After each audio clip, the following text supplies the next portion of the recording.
kakak-kakak, teman-teman, kemudian adik-adik, alumni, serta keluarga besar AUP STP sekalian, dan tentunya para partisipan, para jamaah yang hadir pada kegiatan kajian online pada malam hari ini.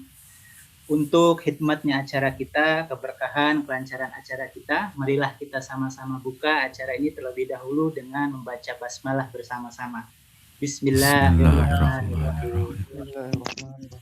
Bapak Ibu yang dirahmati Allah, alhamdulillah puji dan syukur kita panjatkan kehadirat Allah Subhanahu wa taala pada hari ini Sabtu 20 Maret 2021 bertepatan dengan tanggal 6 Sya'ban 1442 Hijriah. Alhamdulillah kita bisa berkumpul pada kesempatan ini secara online dalam acara kajian online yang diselenggarakan oleh Majelis Taklim Nurul Falah, Keluarga Besar Politeknik AUP Jakarta. Insya Allah kegiatan kajian online pada malam hari ini adalah kelanjutan dari seri kajian online sebelumnya 2 minggu yang lalu, yang insya Allah diisi dengan training sholat 1, 2, 3 dengan tema yang sungguh luar biasa. Obat sumpek dan galau itu bernama sholat. Luar biasa insya Allah. Dan Bapak Ibu hadirin sekalian, sebelum kita memulai kegiatan kita pada malam hari ini, izinkan saya selaku moderator untuk membacakan tata tertib kegiatan kita pada malam hari ini. Dan yang pertama, jamaah sekalian, dimohon dengan hormat pada saat materi berlangsung nanti untuk bisa mute mikrofonnya masing-masing, terkecuali apabila diminta untuk mengaktifkannya. Dan nanti insya Allah akan ada sesi tanya jawab selepas sesi materi, yang mana insya Allah ada kesempatan bagi para partisipan sekalian untuk bisa mengajukan pertanyaan secara langsung. Yang kedua, jamaah sekalian, dimohon untuk mengisi presensi atau daftar hadir yang telah dibagikan oleh panitia insya Allah nanti melalui link yang ada di chat. Dan yang berikut, jamaah sekalian, kami informasikan bahwasanya insya Allah selepas kita mendengarkan tilawah Al-Quran, kita akan mengikuti pemaparan materi yang disampaikan oleh Ustadz Abu Haidar selama 90 menit. Mohon maaf, 60 menit, yang kemudian akan diikuti dengan tanya jawab selama 30 menit. Dan disampaikan juga kepada para partisipan sekalian, insya Allah nanti panitia akan membagikan materi dalam PDF di akhir acara.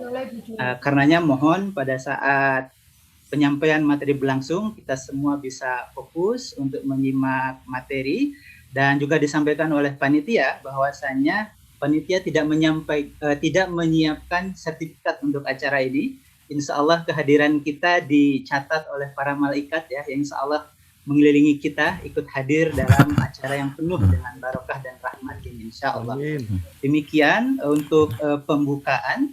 Insya Allah Bapak Ibu jamaah sekalian, kita akan masuk ke sesi berikutnya dari acara kita pada malam hari ini. Kita akan mengikuti pembacaan tilawah Al-Quran yang insya Allah akan dibawakan oleh Adinda kita, Adinda Muhammad Bahrun Nur Kadir, yang merupakan taruna Politeknik AUP Perdana MP Angkatan 54. Beliau insya Allah akan membacakan Al-Quran surah Al-Baqarah ayat 42 sampai dengan 45 dan juga surah Al-Baqarah ayat 177. Kepada Adinda Muhammad Bahrun Nur Kadir kami persilahkan. Fadhol. Baik, terima kasih. Assalamualaikum warahmatullahi wabarakatuh. Waalaikumsalam warahmatullahi wabarakatuh. A'udzu billahi minasy syaithanir rajim. Bismillahirrahmanirrahim. ولا تلبسوا الحق بالباطل وتكتموا الحق وأنتم تعلمون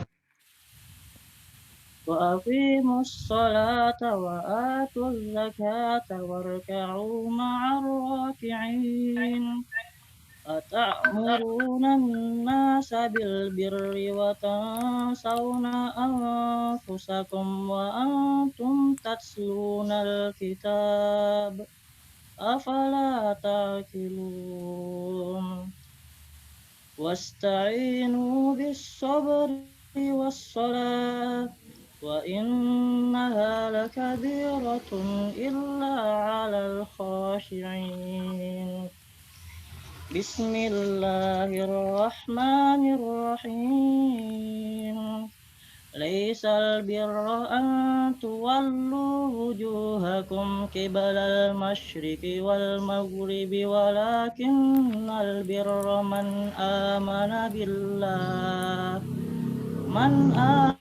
بالله واليوم الآخر والملائكة والكتاب والنبيين وآتى المال على حبه ذوي القربى واليتامى والمساكين وابن السبيل والسائلين وفي الرقاب وأقام الصلاة وآتى الزكاة والموفون بأهدهم إذا عاهدوا والصابرين في البأساء والضراء وحين البأس أولئك الذين صدقوا وأولئك هم المتقون. Artinya, dan janganlah kamu campur adukan kebenaran dengan kebatilan, dan janganlah kamu sembunyikan kebenaran sedangkan kamu mengetahuinya. Dan laksanakanlah sholat, tunaikanlah zakat, dan rukulah bersama orang yang ruku.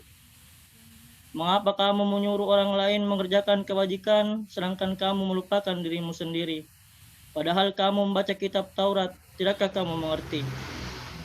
Dan memohonlah pertolongan kepada Allah dengan sabar dan salat. Dan salat itu sungguh berat kecuali bagi orang-orang yang khusyuk. Kebajikan itu bukanlah menghadapkan wajahmu ke arah timur dan ke barat. Tetapi kebajikan itu ialah kebajikan orang yang beriman kepada Allah, hari akhir, malaikat-malaikat, kitab-kitab, dan nabi-nabi, dan memberikan harta yang dicintai kepada kerabat, anak yatim, orang-orang miskin, orang-orang yang dalam perjalanan musafir, peminta-minta, dan untuk memerdekakan hamba sahaya yang melaksanakan salat dan menunaikan zakat. Orang-orang yang menepati janji apabila berjanji, dan orang yang sabar dalam kemelaratan, penderitaan, dan pada masa peperangan. Mereka itulah orang-orang yang benar, dan mereka itulah orang-orang yang bertakwa. Shadaqallahul azim. Wassalamualaikum warahmatullahi wabarakatuh. Waalaikumsalam warahmatullahi wabarakatuh. Sadaqallahul azim wa sadaqa rasulul karim. Maha benar Allah yang maha agung. Terima kasih, jazakallah khairan katsiran kami sampaikan kepada Adik Muhammad Bahrunul Qadir yang sudah membacakan ayat-ayat suci Al-Quran. Semoga yang membacakan dan kita yang mendengarkan sama-sama mendapatkan pahala dari Allah Subhanahu wa Ta'ala. Amin. Bapak Ibu yang dirahmati Allah, insya Allah kita akan masuk ke kajian online kita pada malam hari ini. Sebagaimana yang disampaikan, alhamdulillah telah hadir di tengah-tengah kita Ustadz Abu Haidar, yang akan meneruskan materi yang sudah dimulai 2 minggu yang lalu terkait training sholat 1, 2, 3 dengan tema obat sumpek dan galau itu bernama sholat. Dan sebelum kita masuk ke materi, bagi yang mungkin belum sempat bergabung di edisi sebelumnya, insya Allah kita akan menyampaikan terlebih dahulu secara singkat profil dari Ustadz Abu Haidar. Sebagaimana yang kami tampilkan di layar monitor atau di screen, beliau adalah trainer nasional untuk training sholat 1, 2, 3. Bagi yang mungkin pernah googling ya terkait training sholat 1, 2, 3, insya Allah pasti sudah familiar dengan beliau, dengan materinya yang luar biasa. Kemudian beliau juga adalah pengasuh Majelis Duha di Kota Malang. Kemudian beliau juga adalah pembina serta pengasuh dari Lembaga Bimbingan Ibadah Haji dan Umroh Mandiri Malang. Beliau juga merupakan inisiator dan founder dari Islamic Center Malang. Dan ini yang menarik mungkin terutama bagi generasi milenial, bahkan juga mungkin untuk kita sekalian yang generasi milenial plus, insya Allah. Beliau juga aktif ya di kanal YouTube. Beliau mempunyai channel YouTube yang bernama Sholat TV, huruf kapital semua, Sholat, kemudian spasi TV. Silakan bagi yang belum subscribe, segera subscribe. Insya Allah konten-kontennya sangat menarik. Dan bagi yang mungkin biasa berselancar juga di Instagram, beliau juga memiliki akun Instagram yaitu @abuhaidarmalang. Bagi yang belum follow, silahkan follow ya Ustadz. Insya Allah banyak post-post yang postingan-postingan yang Ustadz sampaikan itu yang sangat bermanfaat insya Allah. Dan yang terakhir ini yang menarik, kalau kita membaca beberapa pemberitaan terkait beliau adalah dai yang terkenal dalam dakwahnya biasa menggunakan perangkat multimedia. Dan satu hal, beliau tidak mau untuk menggunakan software bajakan. Ini sebetulnya bisa jadi satu kajian tersendiri Ustadz ya, luar biasa.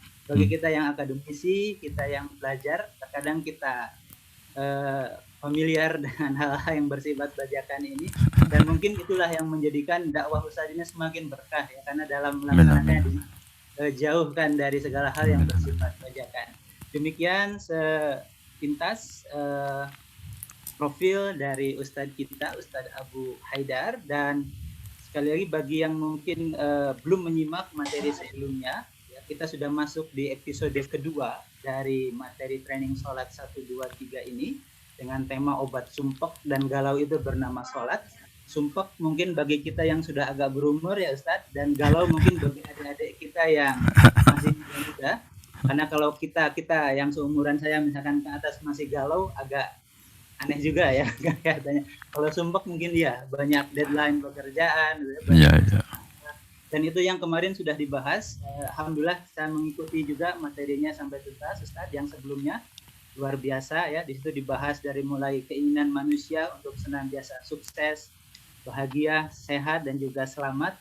Akan tetapi untuk mencapai tersebut dihadapkan ke dalam berbagai masalah dan juga sifat manusia yang senantiasa mengeluh dan segala macam, yang tentunya dalam hal ini sebetulnya Allah sudah menyiapkan solusinya dalam bentuk salat tadi.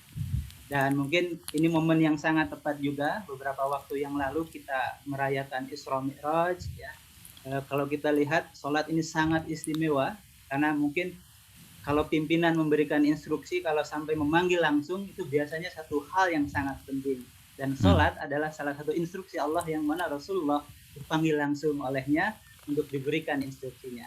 Bagaimana keistimewaan sholat ini selanjutnya dan bagaimana kita memanfaatkan sholat ini sebagai senjata kita?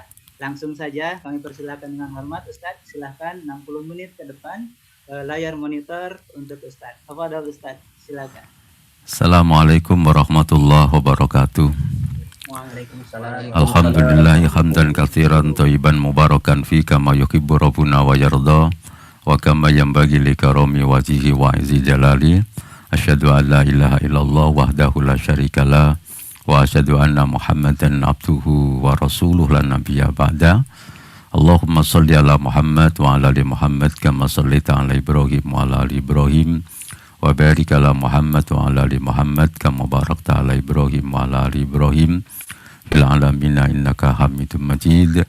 Assalamu ala nabi wa rahmatullahi wa barakatuh. Assalamu alaina wa ala ibadillahi sholihin. Amma ba'd. Malam hari ini adalah malam yang sangat luar biasa. Saya secara pribadi merasa bangga karena jauh-jauh dari Australia ini harus bangun ini.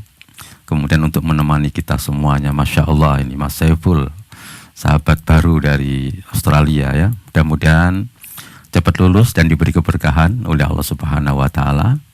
Dan semua yang hadir malam hari ini mudah-mudahan diberi ilmu yang manfaat, ilmu yang barokah. Amin. Dan mudah-mudahan perjumpaan kita malam hari ini mengantarkan kita semua nanti bertemu kembali di surganya Allah Subhanahu wa Ta'ala. Mohon maaf sebelumnya karena materi kita ini itu aslinya paling sedikit saya harus menyampaikannya selama 12 jam. Sehingga malam hari ini masih pengantar dari seluruh materi. Kalau memang malam ini dikendaki sampai jam 1 ya nggak apa-apa. Gitu ya. Kita akan mulai dan mudah-mudahan semuanya sudah siap ya, kita mulai ya.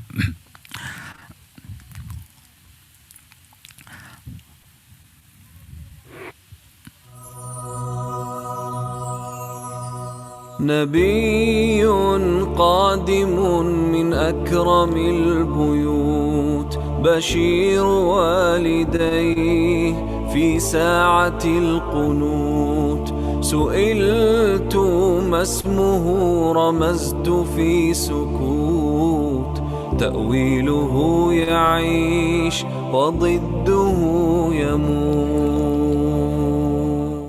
Bapak Ibu yang dirahmati Allah Subhanahu wa taala serta sahabat-sahabat sekalian, seorang muslim itu diberi rumus sukses sekaligus bahagia. Dan kita tidak membutuhkan rumus-rumus itu dari orang lain. Karena tidak mungkin orang-orang kafir itu memberikan rumus kepada kita tentang kebahagiaan, apalagi keselamatan. Makanya Allah Subhanahu wa taala itu memberikan sebuah rumus yang sangat luar biasa untuk kita semua. Itu disebutkan di dalam surah Al-Hajj ayat 77 sampai 78. Bagaimana supaya orang-orang itu tidak sekedar sukses tetapi bahagia dan sekaligus selamat. Karena tidak ada gunanya sebuah kesuksesan tanpa kebahagiaan, dan kebahagiaan pun tidak ada gunanya tanpa keselamatan. Makanya kemudian Allah mengatakan, ya ayyuhalladzina amanu ruk'u wasjudu. Hai orang-orang yang beriman, rukuklah dan sujudlah. Rukuk dan sujud itu artinya adalah sholat. Berarti rumus pertama apa? Kita disuruh rukuk dan sujud. Kemudian wa'budu rabbakum, dan sembahlah kalian, sembahlah Tuhan kalian. Kemudian Allah melanjutkan, waf'alul khairu, kerjakan yang baik-baik saja. La'allakum tuflihun, pasti kalian akan bahagia, kalian akan beruntung, kalian akan mendapatkan kesuksesan. Kemudian ditambah lagi, semua itu harus kita lakukan dengan jihad, wajahidu fillah haqqa jihadi. Dan berjihadlah untuk meraih itu semua dengan jihad yang sempurna. Jadi inilah rumus yang luar biasa yang seorang muslim itu tidak butuh rumus-rumus yang lain. Karena ada rumus yang maha dasar, yang berupa wahyu kebenaran mutlak, yang berasal dari yang menciptakan kita dan menciptakan alam semesta ini. Maka kalau kemudian kita rumuskan dalam bahasa Indonesia adalah bahwa seorang orang yang kepingin sukses itu yang pertama adalah ya iman, sholat, ibadah. Kemudian ditambah dengan membuat prestasi-prestasi kebaikan. Sudah kerjakan saja kebaikan-kebaikan, pasti nanti hasilnya akan baik. Tidak peduli itu dibayar atau tidak dibayar, digaji atau tidak digaji, lakukan pekerjaan itu yang sebaik-baiknya. Lakukan kebaikan dengan cara yang terbaik. Kemudian ditambah apa lagi? Ditambah dengan totalitas. Karena tidak mungkin sebuah kesuksesan itu diraih dengan cara santai. Silakan tanya kepada para pakar, para doktor yang dulu sekolah, para dekan, para dosen. Pasti mereka dulu melakukan segala sesuatu itu dengan totalitas. Ketika ini semua kita lakukan, maka pasti Allah Subhanahu wa taala akan memberikan kesuksesan, kebahagiaan, kesehatan, dan lebih penting adalah keselamatan bagi kita semuanya ya. Dan insya Allah malam hari ini saya sampaikan agak cepat supaya dapat banyak materinya. Nah, Karena saya lihat ini orang pinter-pinter sehingga tidak perlu lama-lama kalau menurut saya. Kalau perlu nanti saya kasihkan PDF-nya langsung pinter gitu ya. Nah, makanya Rasulullah Shallallahu Alaihi Wasallam itu kemudian mengatakan al-mu'minul qawi, mukmin yang kuat itu khairun. Nah, jadi perhatikan baik-baik, ada mukmin yang kuat. Kata Nabi apa? Khairun. Mukmin yang kuat itu khairun, lebih baik. Tidak hanya lebih baik, wa ahabbu, dan lebih dicintai. Gitu. Dicintai siapa? Dicintai Allah Subhanahu wa Ta'ala. Dibandingkan siapa? Minal mu'minid dhaif, dibandingkan mukmin yang lemah. Tuh. Jadi artinya bahwa Allah dan Rasulnya itu menginginkan seorang mukmin itu kuat dalam segala bidang. Kuat dalam teknologinya, kuat dalam ilmunya, atau kuat dalam bidang-bidang yang sesuai dengan talenta kita masing-masing. Maka mestinya mukmin harus mengejar itu supaya kita menjadi yang terkuat. Meskipun kata Nabi wafikulin, ya meskipun wafikulin khairun, meskipun yang lemah dan yang kuat itu masing-masing punya keistimewaan. Tetapi kata Allah, kata Rasulullah SAW bahwa yang kuat itu tetap yang terbaik dan lebih dicintai oleh Allah Subhanahu wa Ta'ala. Dari situlah kemudian semua kita sebagai mukmin itu harus mengejar ini. Nah, maka Nabi kemudian melanjutkan, bagaimana supaya menjadi mukmin yang kuat itu? Ikhris ala ma yanfa'uka. Ikhris itu artinya hendaklah kalian punya semangat yang membara, punya kesungguhan, punya keinginan yang kuat. Untuk apa? Meraih ala ma yanfa'uka, meraih apa saja yang bermanfaat bagi kamu, baik itu bermanfaat di dunia ataupun bermanfaat di akhirat. Jadi jangan sampai seorang muslim itu melakukan sesuatu yang sia-sia. Di dunia nggak ada manfaatnya, di akhirat juga nggak ada manfaatnya. Maka dari sini berarti kita harus menjadi orang-orang yang hebat dalam semua bidang. Di tengah hari ini kaum muslimin itu mengalami kelemahan-kelemahan hampir di semua bidang.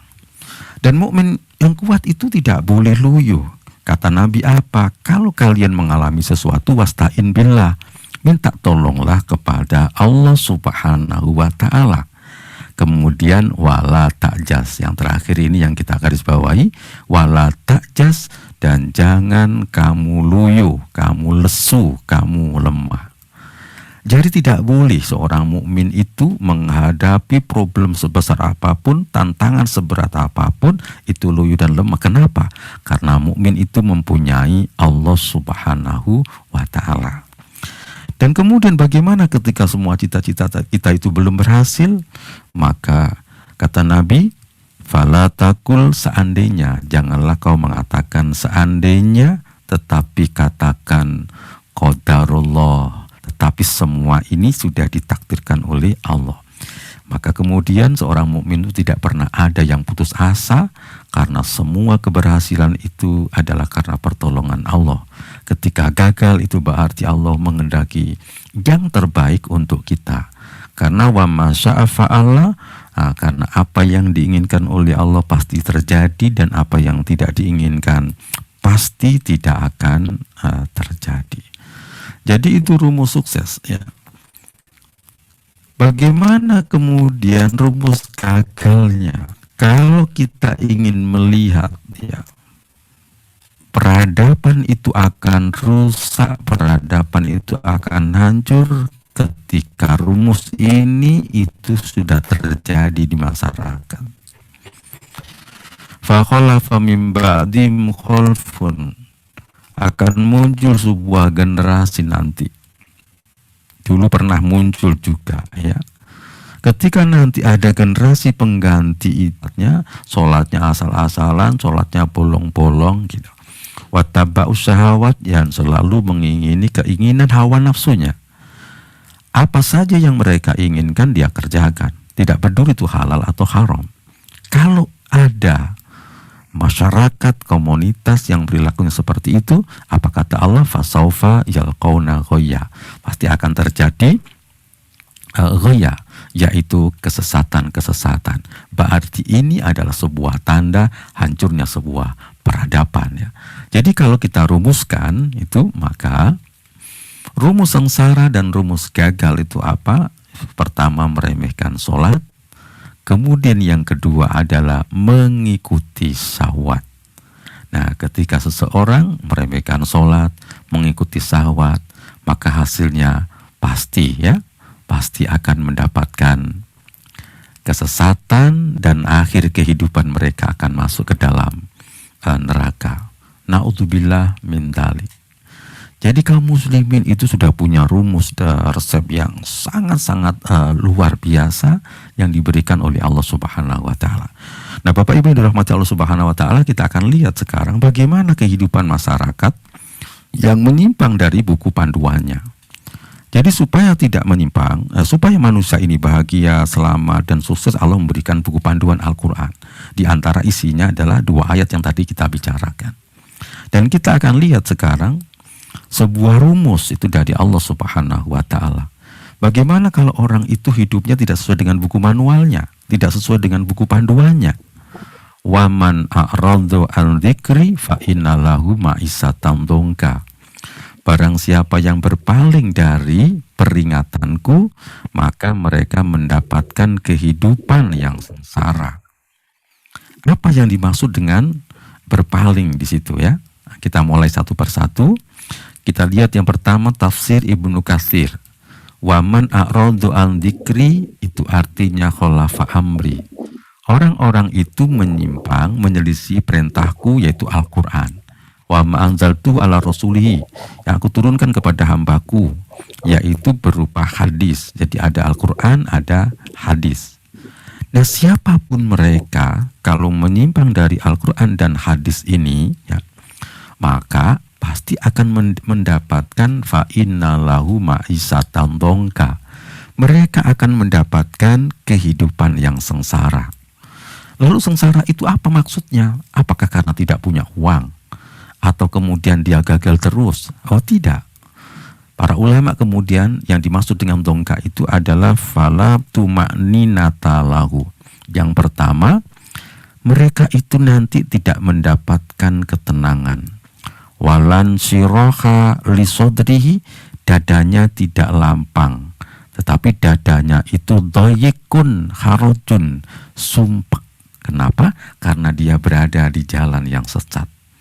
Seperti dalam kehidupan sehari-hari ketika kita melakukan bepergian, kita berada di jalan yang benar, kemudian dan berada di jalan sesat, maka pasti kita akan lebih sumpek berada di jalan yang sesat. Nah, itu. Kemudian lalu apakah ada orang-orang itu yang mereka menyimpang itu dalam keadaan kaya, punya kedudukan yang tinggi gitu? Lalu apa kata Imam Ibnu Katsir rahimahullah? Wa intana amal dohiruhu. Meskipun engkau melihat tampak lahirnya itu bergelimang dengan kekayaan, wala bisa masa'a, dan dia bisa beli baju apa saja, bisa pakai baju apa saja yang dia inginkan. Wa akala masa'a, dan dia itu bisa makan apa saja yang dia inginkan karena uangnya banyak.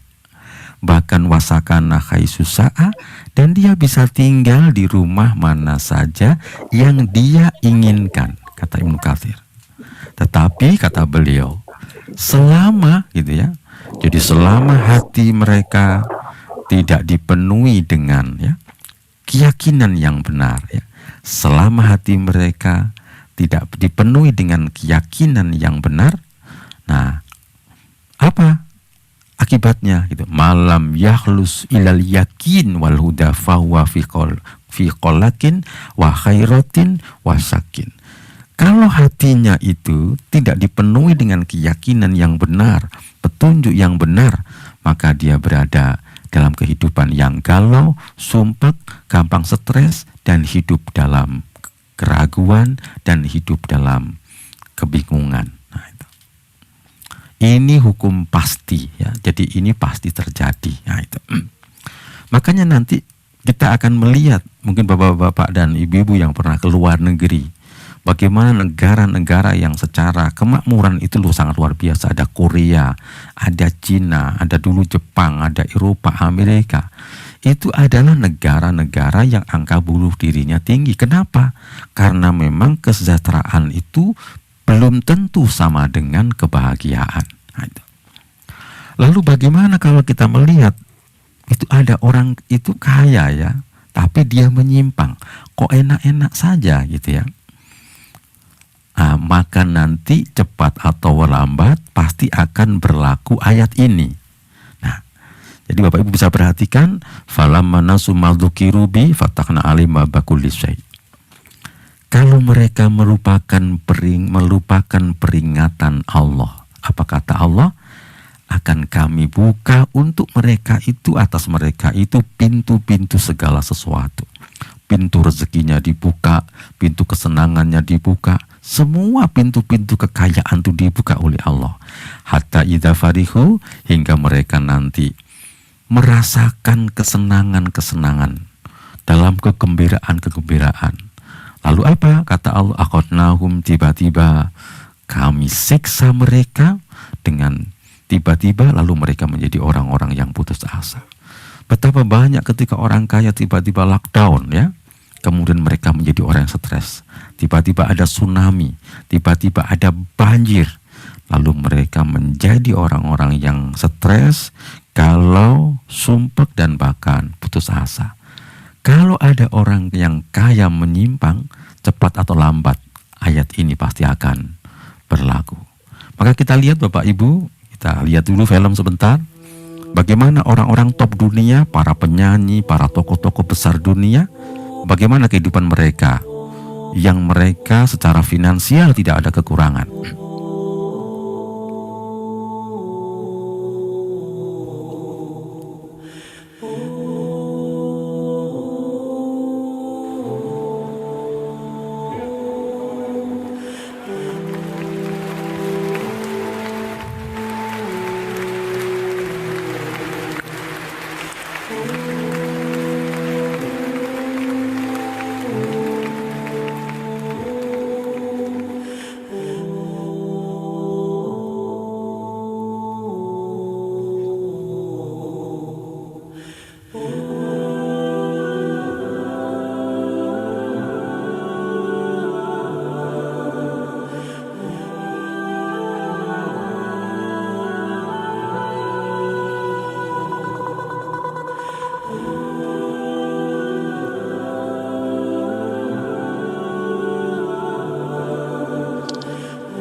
Itulah gambaran orang-orang top dunia ya, yang kekayaannya sangat luar biasa, menjadi orang yang terkenal.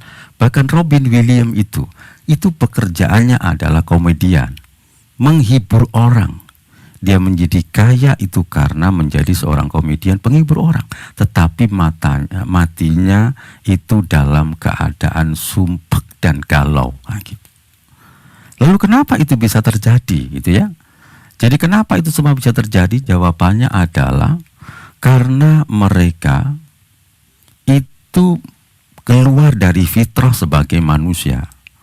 Karena manusia itu ya diciptakan oleh Allah adalah untuk beribadah. Wa ma khalaqtul jinna wal insa illa liya'budun. Tidaklah aku ciptakan jin dan manusia itu kecuali untuk beribadah kepada aku. Maka ketika orang itu keluar dari fitrah ini, maka kesimpulannya adalah seperti ini. Jika seseorang itu tidak beribadah kepada Allah Subhanahu wa Ta'ala, nah, maka apa yang terjadi? Sulit dia akan bahagia, apalagi selamat. Maka Bapak Ibu yang dirahmati Allah Subhanahu wa taala,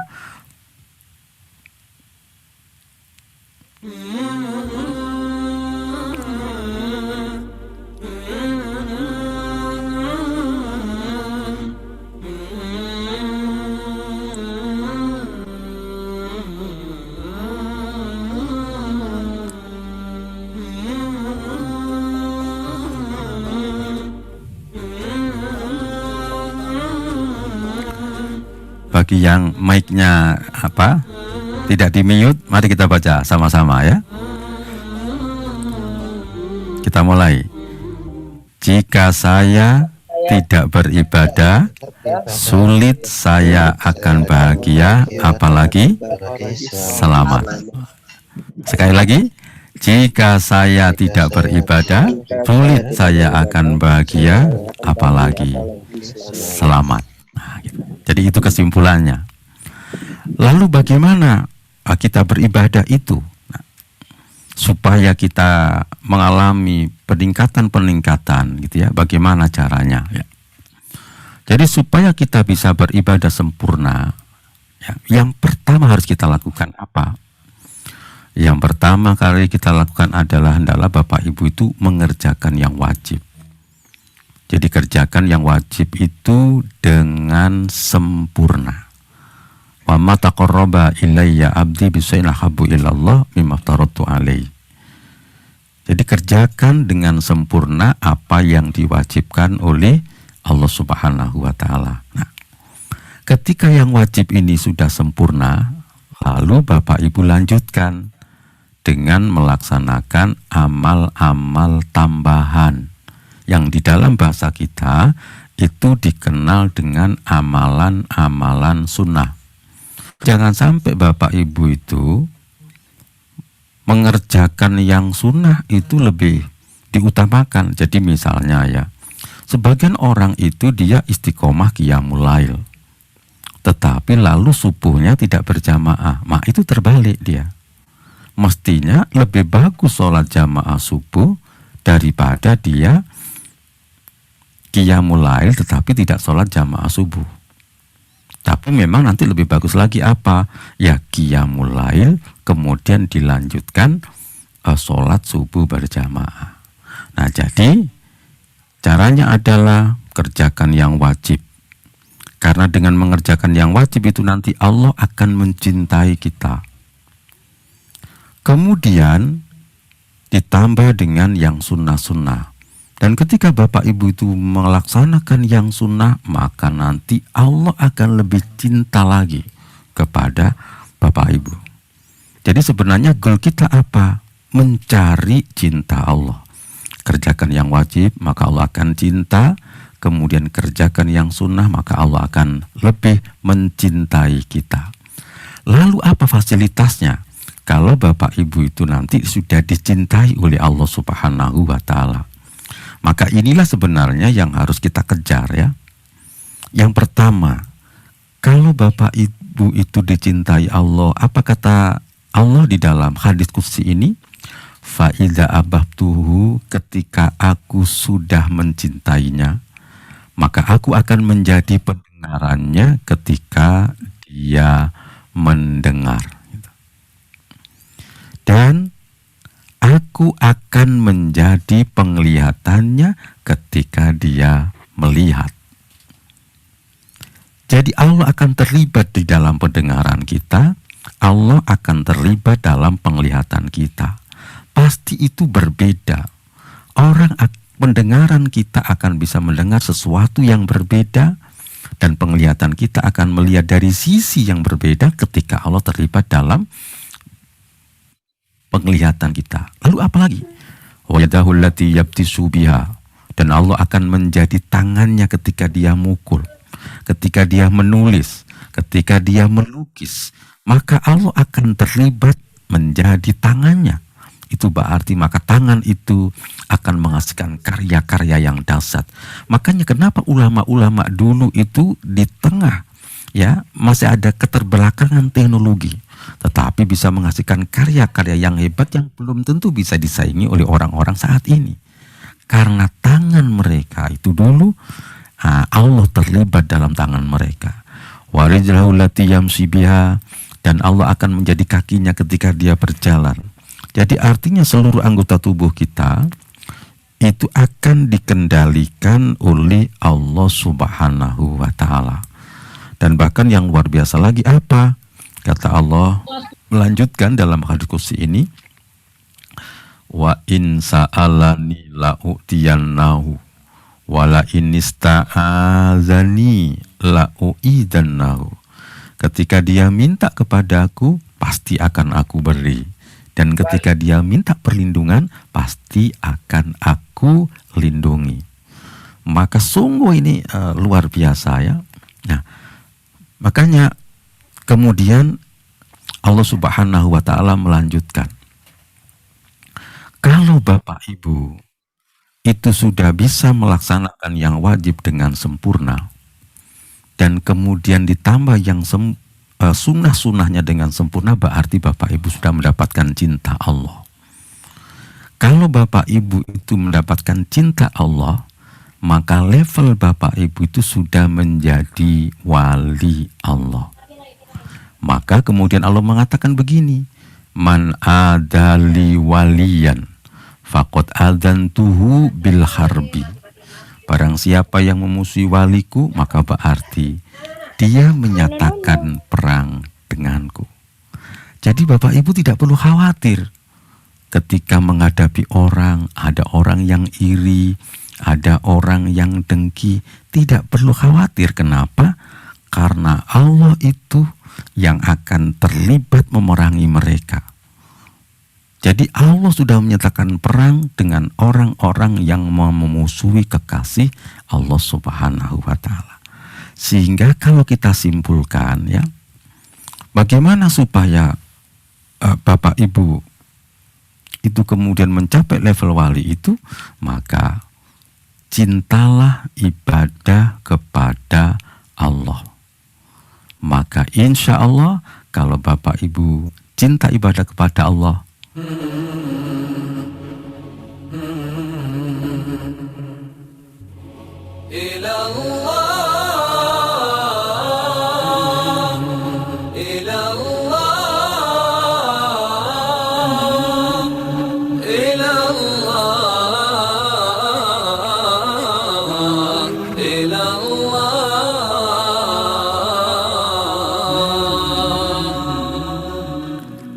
jadi levelnya Bapak Ibu itu akan naik menjadi wali Allah. Bagaimana kalau gagal? Ya minimal wali murid lah, atau wali nikah. Gitu ya. Artinya apa? Artinya semua yang hadir malam hari ini itu punya kesempatan untuk menjadi wali Allah. Wali yang nomor berapa? Kan yang 1 sampai 9 sudah diambil oleh wali songo ya. Berarti Bapak Ibu bisa menjadi wali nomor 11, 12, 13, 14, 15 gitu. Jadi bisa gitu. Semua bisa. Dan syaratnya juga enggak serepot sertifikasi ya. Gitu. Syaratnya untuk menjadi wali Allah itu cuma 2 saja. Tidak banyak. Gitu. Kita lihat. Allah Subhanahu wa ta'ala itu menyebutkan di dalam Al-Quran. Surah Yunus ayat 62-64. Bagaimana orang-orang yang dekat dengan Allah, bagaimana keadaan kekasih Allah itu. Makanya saya artikan wali Allah tidak gampang galau dan subek. Allah inna awliya Allah la khaufun alaihim wa lahum yahzanun. Ketahuilah sesungguhnya wali-wali Allah itu tidak pernah khawatir tentang masa depannya. Walahum yahzanun, dan mereka tidak pernah sumpek gitu, sedih gitu. Nah, siapa wali Allah itu? Syaratnya adalah 2 saja, tidak banyak ya. Pertama, alladzina amanu. Syarat menjadi wali Allah itu yang pertama Bapak Ibu beriman. Cukup Bapak Ibu beriman, cuma 2 aja.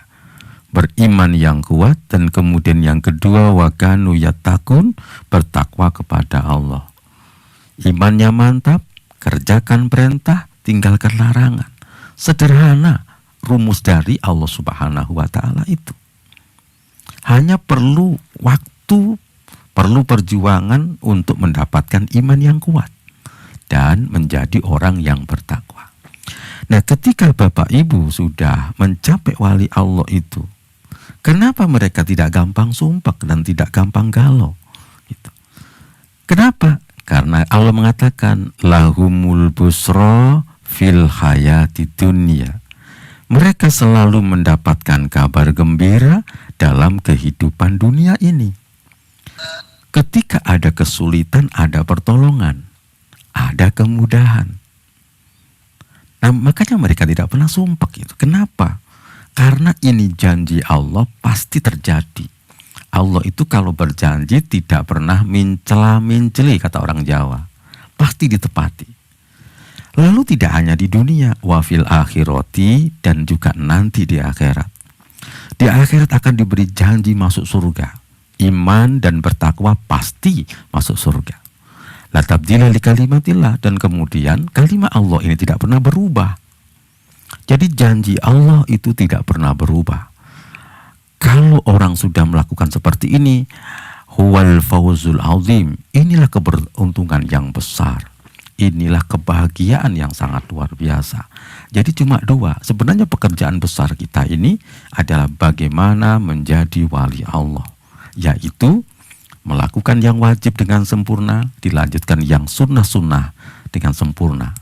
Maka nanti Allah Subhanahu wa Ta'ala itu akan terlibat dalam seluruh pekerjaan kita. Jadi sebagaimana pertemuan yang lalu bahwa materi ini adalah materi perjalanan hidup saya. Saya akan bercerita ya. Saya yakin betul ketika Allah menyatakan perang kepada walinya. Meskipun level saya ini belum sampai di sana. Tetapi Allah sudah menunjukkan kekuasaannya. Bahwa dalam hidup ini Bapak Ibu perlu perhatikan bahwa semua yang kita capai itu pasti 1-2 orang ada yang tidak suka. Jangankan pekerjaan jabatan yang ada uangnya. Pekerjaan jabatan yang tidak ada uangnya saja, itu tetap saja ada yang tidak suka dan benci dengan kita. Maka itu kita tidak perlu pusing. Kita serahkan semua kepada Allah. Satu saat ketika kedudukan saya itu diinginkan banyak orang. Lalu orang itu sebenarnya gajinya tidak besar. Tetapi orang mengganggu saya itu dengan cara disihir. Berhari-hari, berbulan-bulan saya disihir, murid-murid saya juga kena sihir, kena kesurupan jin. Gitu. Lalu bagaimana caranya Allah menyelesaikannya? Allah itu sangat gampang kalau ingin menyelesaikannya. Tiba-tiba kemudian saya itu bermimpi melihat sebuah kobaran api di sebuah kuburan. Dan kemudian ternyata beberapa hari kemudian ada orang meninggal. Saya ikut takziah dan kemudian saya ikut melayat mengantarkan sampai di kuburan itu. Ketika di kuburan itu Bapak Ibu saya duduk di samping Pak Mudin. Kemudian Pak Mudin itu garuk-garuk tanah, kita ngobrol-ngobrol gitu ya. Lalu beliau sambil garuk-garuk tanah, ternyata tiba-tiba di tempat itu ada kresek. Kok ada kresek? Ya coba aja ambil Pak Mudin. Kemudian kresek itu diambil, ternyata di dalam kresek itu ada telurnya. Kok ada telurnya? Saya lihat. Kemudian ternyata di dalam telur itu setiap telur ada nama-nama.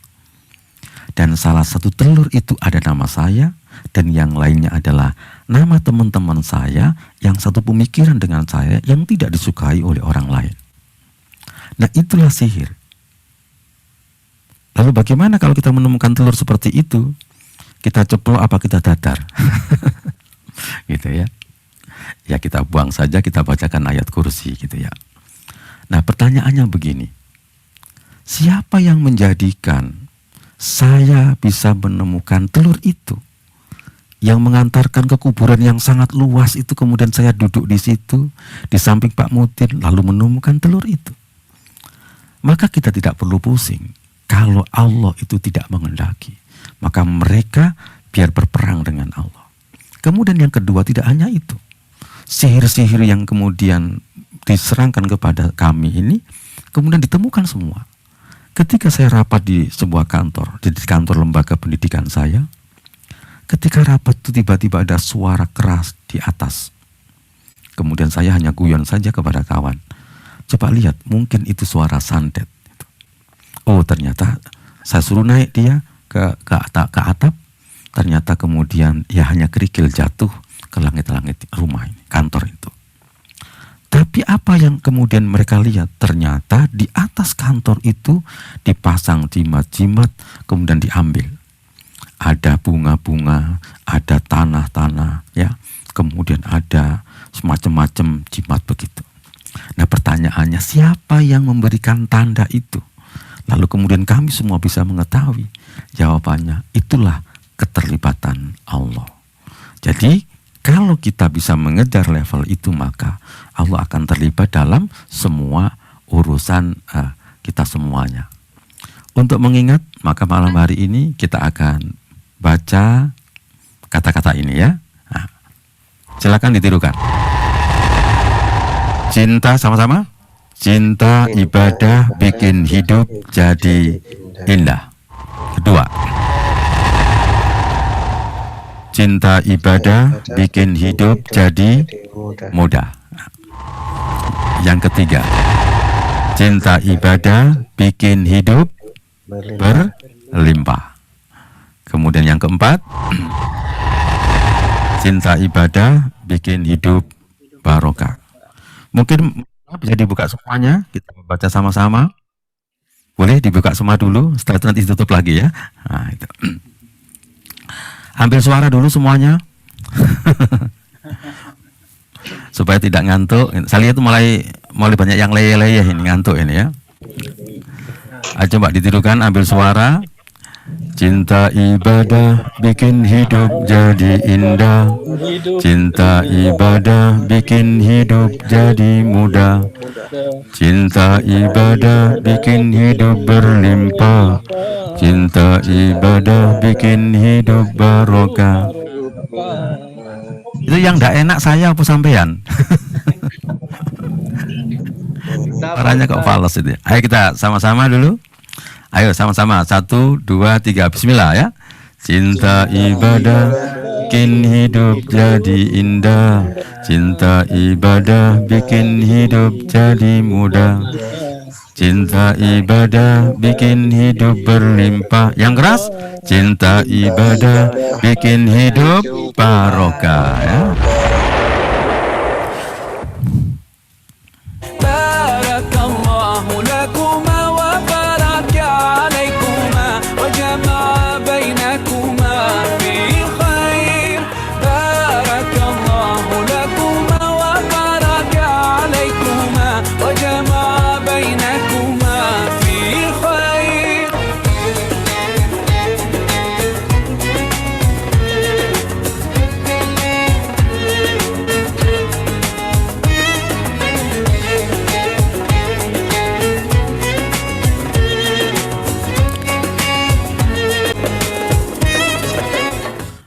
Nah sekarang bagaimana cara ibadahnya para wali Allah itu? Nah, itu yang akan kita pelajari supaya kita masuk ke tahapan-tahapan nanti menjadi kekasih Allah Subhanahu wa Ta'ala. Mereka para wali Allah itu selalu menjaga, yang pertama menjaga wudhunya. Bagaimana wudhu mereka itu seperti Rasulullah Shallallahu Alaihi Wasallam. Kemudian mereka memperhatikan selalu menjaga waktu-waktu sholat. Dan mereka sholatnya pasti di awal waktu. Kemudian mereka juga menjaga gerakan-gerakan sholatnya dengan sempurna seperti yang diajarkan oleh Rasulullah. Dilanjutkan menjaga adab-adab, mulai adab wudhu, adab sholat, adab zikir dan seterusnya ya. Kemudian mereka juga memperhatikan, menghayati bacaan-bacaan yang mereka baca di dalam sholat. Dan kemudian yang terakhir, mereka melaksanakan sholatnya itu dengan cara berjamaah. Nah kemudian materi kita ini akan kita pelajari dari materi yang pertama, yaitu tentang wudhu. dengan judul Segar Sepanjang Hari dengan wudhu seperti Nabi. Dan insya Allah ini membutuhkan waktu paling tidak 4 jam untuk mempelajari tentang wudhu ini ya. Kita iklan sebentar.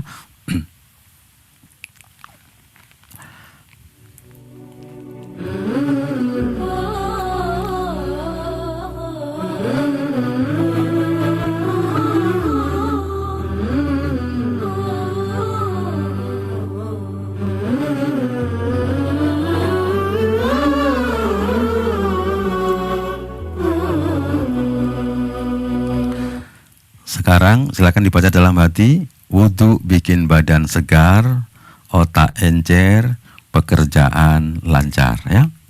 Jadi Bapak Ibu, sekarang Bapak Ibu boleh ngambil minumnya masing-masing. Kita dengarkan lagu sebentar tentang apa keistimewaan wudhu itu ya.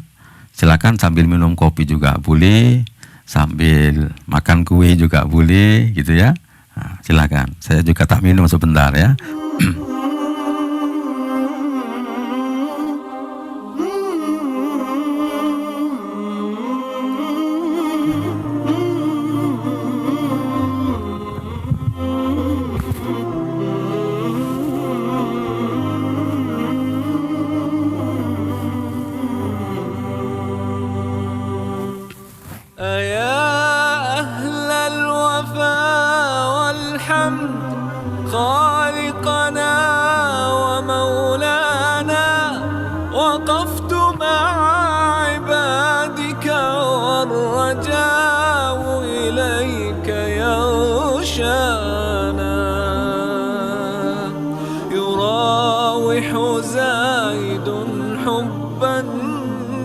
وفقدا في حنايانا فروح عنه بالرحمات مغفرة ورضوانا يا أهل الوفاء والحمد خالقنا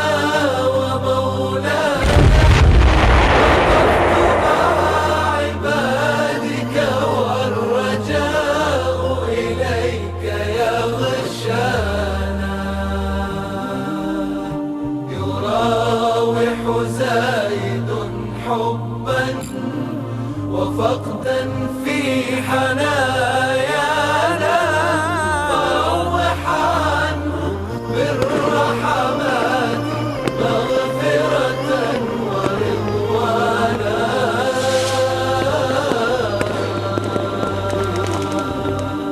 كما وسع الجميع أبوة وسع منازله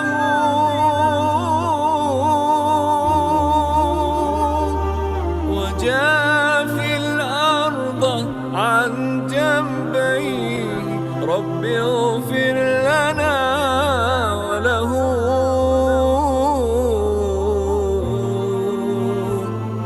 إلهي لم يخب عبد بظن فيك أمله إلهي فاجزه كرما عن الإحسان إحسانا إلهي لم يخب عبد بظن فيك أمله إلهي فاجزه كرما عن الإحسان إحسانا إليك مضى وإن له أحباء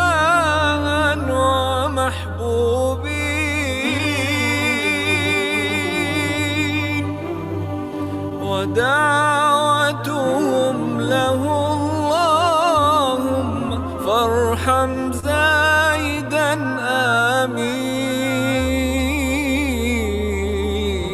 آمين وأسكنه مع الأبرار فردوسا وعين جوار حبيبك المصطفى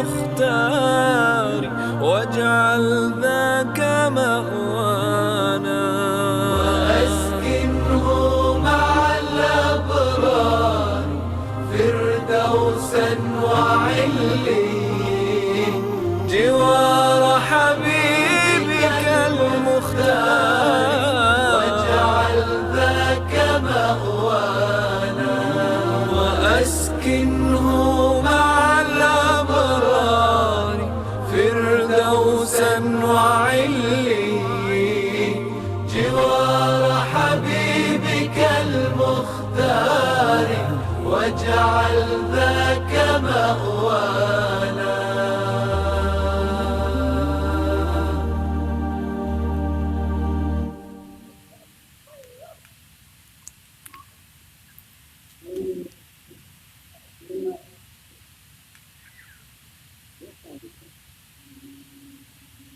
بسم الله الرحمن الرحيم سأل سائل. Saya lanjut sebentar ya, masih kuat ya? Ya, saya lanjut. Mas Saiful, saya lanjut sebentar Mas Saiful ya. Kepada Ustaz, silakan. Ya, supaya paling tidak pengantarnya selesai. Bapak Ibu yang dirahmati Allah Subhanahu wa Ta'ala, jadi yang perlu kita perhatikan sekarang adalah prinsip ini ya.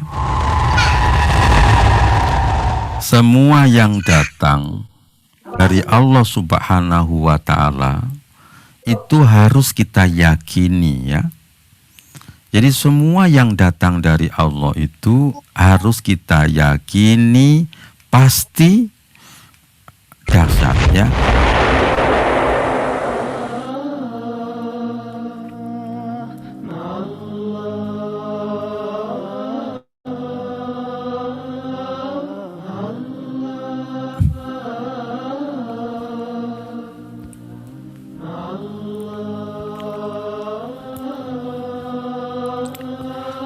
Jadi ini yang harus kita yakini, bahwa seorang muslim itu harus mempunyai keyakinan yang sangat kuat bahwa semua yang datang dari Allah itu pasti dahsyat. Tidak mungkin ada yang bisa mengalahkan. Nah, jadi yang hari ini kaum muslimin itu inferior, tidak percaya diri menghadapi kekuatan global. Mestinya kita harus bangkit. Kenapa ya? Jadi kita semua ini, kita akan lihat ya. Jadi kita semua ini, orang muslim itu ya, itu sudah diciptakan oleh Allah Subhanahu wa Ta'ala yang merupakan ciptaan terbaik. Jadi manusia itu adalah ciptaan yang terbaik. Kita ini diberi potensi yang sangat-sangat luar biasa oleh Allah Subhanahu wa Ta'ala. Saya kira yang datang di malam hari ini semua bisa menjelaskan bahwa kita ini ciptaan terbaik dari sisi jasmani ataupun rohani. Sehingga Allah mengatakan laqad khalaqnal insana fi ahsani taqwim. Nah, saya kira Bapak Ibu lebih pintar untuk menjelaskannya. Kemudian yang kedua, saya sampaikan secara singkat saja. Kemudian yang kedua, muslim itu punya pencipta terbaik. Siapa? Yaitu Allah Subhanahu wa Ta'ala. Mestinya karena kita ini punya pencipta terbaik, seorang muslim itu harus punya karya-karya terbaik. Karena tinggal minta kepada Allah yang mempunyai kemampuan yang sangat luar biasa. Jadi kalau kita tidak mampu, tinggal minta kepada pencipta terbaik. Kalau kita tidak kreatif, kita minta kepada Zat yang Maha Kreatif, yaitu Allah. Kalau kita tidak mempunyai kekuatan, kita harus minta kepada yang punya kekuatan, yaitu Allah Subhanahu wa Ta'ala. Inilah senjata pertama kita. Makanya dulu kenapa para sahabat, para ulama-ulama dulu itu bisa menghasilkan karya-karya yang hebat. Karena mereka menjadi orang yang sangat dekat kepada Zat yang Maha Hebat. Maka mereka ketularan menjadi hebat.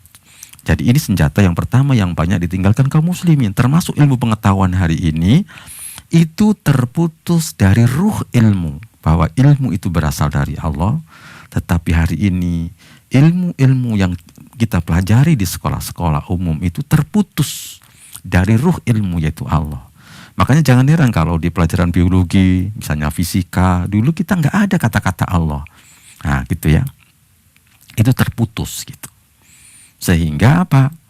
Ya sehingga terjadilah kerusakan yang luar biasa di dunia ini ya. Kemudian yang kedua ya, sebelum yang kedua, bahwa Allah mengatakan dalam Al-Quran ahsanul khaliqin. Jadi Allah mengatakan tentang dirinya sendiri bahwa Allah itu sebaik-baik pencipta. Dan belum ada di muka bumi ini yang mengaku sebaik-baik pencipta kecuali hanya Allah. Dan ciptaannya bisa kita lihat bagaimana langit, bagaimana bumi, tumbuh-tumbuhan, lautan, hewan, semua itu adalah karya Allah Subhanahu wa Ta'ala. Kemudian yang kedua Bapak Ibu, kita ini punya senjata, yaitu teladan terbaik. Dalam bahasa Quran namanya uswatun hasanah. Jadi kalau kita sekarang mencari figur terbaik, maka jawabannya hanya ada pada diri Nabi Muhammad. Kalau kita mencari motivator-motivator di dunia yang terbaik, pasti itu lebih baik, ya, lebih baik ucapannya daripada perilakunya. Pasti lebih baik tulisannya daripada perilakunya. Tetapi kalau Nabi Muhammad itu pasti sama ucapannya, kemudian perbuatannya sesuai dengan Al-Quran dan sesuai dengan hadis yang beliau sampaikan. Kita mau niru apa saja, itu ada pada diri Nabi dan tidak akan pernah ada pada agama yang lain. Nabi Muhammad itu adalah seorang bapak. Jadi kalau kita ingin menjadi bapak yang baik, Nabi Muhammad seorang bapak. Kita ingin menikah cuma satu istri, ada contoh pada diri Nabi Muhammad. Menikah dengan beberapa istri, ada contoh pada diri Nabi Muhammad. Menikah dengan gadis, ada contoh pada diri Nabi Muhammad. Menikah dengan janda, ada contoh bagaimana caranya Nabi Muhammad pernah menikahi janda. Ingin jadi presiden, Nabi Muhammad pernah menjadi presiden. Ingin menjadi tentara, Nabi Muhammad menjadi tentara yang paling top. Pemimpin perang yang paling top. Kenapa? Karena sepanjang hidup Nabi itu beliau berperang sebanyak 64 kali. Itu pun Nabi mulai perang umur 55 sampai 61 baru berhenti. Cari jenderal yang paling top di muka bumi ini tidak akan pernah ada yang sehebat itu. Umur 55, bayangkan. Kita MPP, kalau orang Indonesia MPP. Tapi Nabi baru memulai perang itu. Dan itu perangnya 64 kali, tidak akan pernah ada. Dan cari agama lain yang tokoh agama sehebat Nabi Muhammad pasti tidak ada. Seorang pebisnis ingin mencontoh, Nabi pernah berbisnis. Ingin jadi presiden, Nabi pernah menjadi seorang presiden. Artinya seluruh sisi kehidupan Nabi Muhammad itu semuanya ideal dan semuanya istimewa, gitu ya. Itu secara singkat, nanti Bapak Ibu bisa baca sirah sendiri. Kemudian senjata yang ketiga apa? Bapak Ibu kita semua ini punya buku panduan terbaik, namanya Al-Quran. Kemudian Allah menyebutkan Al-Quran itu ahsanal hadis, pembicaraan terbaik, buku yang terbaik, cerita yang terbaik. Maka kita harus bangga ini dan harus kita tanamkan kepada kaum muslimin. Kita harus bangga menjadi muslim. Kenapa? Karena kita mempunyai kitab suci. Lalu apa kehebatan kitab suci ini? Jangan membicara tentang isinya. Satu saja dulu, bahasanya saja. Al-Quran itu bahasa Arab. Bapak Ibu tidak perlu berdebat dengan orang lain tentang isinya, pasti lebih bagus. Cukup berdebatlah dengan bahasanya saja. Al-Quran itu bahasa Arab dan itulah kehebatan Al-Quran. Sehingga namanya Al-Quran itu pasti bahasa Arab. Kenapa Al-Quran itu bahasa Arab? Karena dengan bahasa Arab itu Al-Quran menjadi istimewa, satu-satunya buku setebal Al-Quran yang bisa dihafal yaitu hanya Al-Quran. Dan di muka bumi ini satu-satunya agama yang umatnya bisa menghafal kitab sucinya itu hanya agama Islam. Jadi kalau Bapak Ibu berdebat dengan orang lain gampang. Sudah tunjukkan kepada saya orang yang paling top pada agama Anda. Yang gitu ya, yang hafal kitab suci Anda sampai hari kiamat pasti mereka tidak akan pernah bisa mendatangkan kitab suci itu, menghafalkan kitab suci itu. Tapi coba kalau kaum muslimin, nggak perlu gurunya, nggak perlu dosennya itu yang maju ke depan, cukup muridnya dan mahasiswanya. Kenapa? Karena dosennya nggak hafal, tapi muridnya yang hafal ya. Nah, gitu. Nah, kemudian Karena kita punya 3 senjata inilah, mestinya kaum muslimin itu bisa membuat prestasi terbaik. Seperti di dalam surah Al-Mulk, bahwa adanya kehidupan dan kematian ini liyabluwakum ayyukum ahsanu amala. Adanya kematian dan kehidupan ini supaya kalian semua itu mempunyai ahsanu amala, prestasi yang terbaik. Maka dari situlah kemudian Bapak Ibu, saya minta tolong ini didoktrinkan kepada para mahasiswa, dan kemudian ada kata-kata yang perlu kita hafal sebagai penutup pertemuan malam ini, yaitu kita mempunyai senjata 3 tadi ya.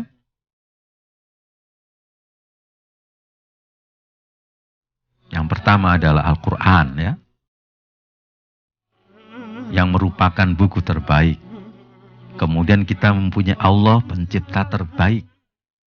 Dan kita punya Nabi Muhammad yang merupakan teladan terbaik.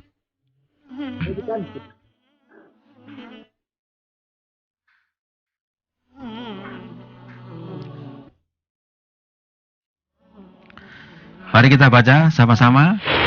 Ayo, saya Muslim hebat. Ayo sama-sama. Saya Muslim hebat. Kemudian yang kedua, prestasi dahsyat. Ayo, diulangi. Prestasi dahsyat. Ya. Sekarang tirukan. Bapak Ibu lihat saya. Jadi Bapak Ibu lihat saya semuanya. Jadi caranya begini, ya. Semuanya begini tangannya. Dibuka layarnya boleh, gitu. Nah, jempol begini, silakan, ya. Saya Muslim hebat. Nah, gini, ya. Ayo. Saya Muslim hebat. Nah, bisa ya? Itu lagi. Saya Muslim hebat. Nah, sekarang tangannya dikepalkan, gitu. Dikepalkan begini, tarik ke belakang. Prestasi dahsyat ke depan. Prestasi dahsyat. Nah, kenapa begitu? Karena seluruh prestasi itu membutuhkan kerja keras. Nah, jadi tidak ada prestasi itu dengan cara santai, tidak akan pernah ada, ya.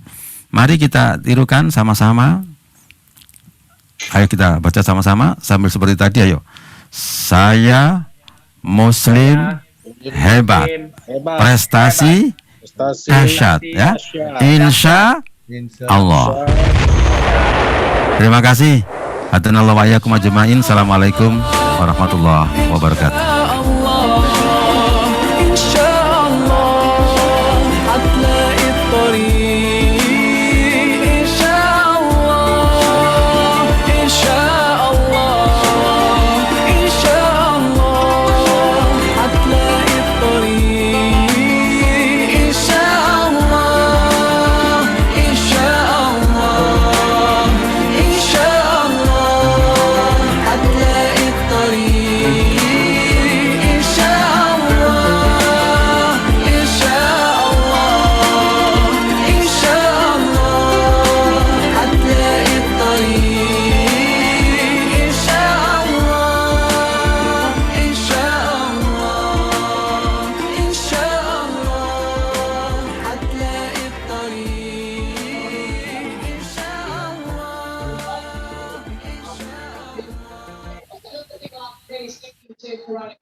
Ya.